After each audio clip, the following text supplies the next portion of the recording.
તો આ તરફ વલસાડના કપરાડા અને ધરમપુર તાલુકામાં માવઠાની અસર જોવા મળી। વરસાદી છાંટાને કારણે કેરી પકવતા ખેડૂતો ચિંતિત બન્યા છે।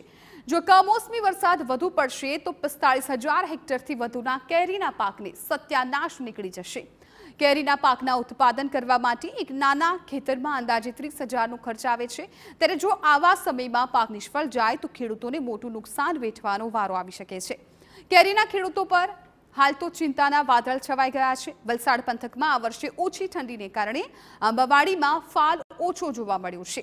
मावठाना कारणे आंबावाडीमां रोगना उपद्रवनी पण भीति छे।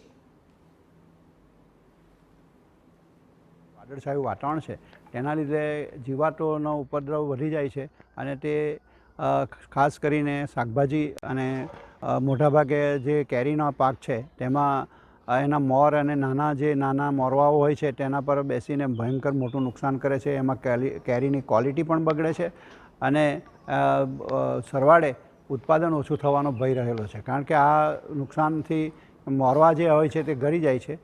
12 વર્ષમાં એકવાર પાક કેરીનો આવે છે, તો એ પરિસ્થિતિમાં હમણાં જે એક મોર કાળો થવા મળ્યો હતો ને તેમાં જો વરસાદ પડ્યો તો પરિસ્થિતિ ગંભીર આવવાની કે ઝીણી કણી છે તે બધી ખખેરાઈ જશે।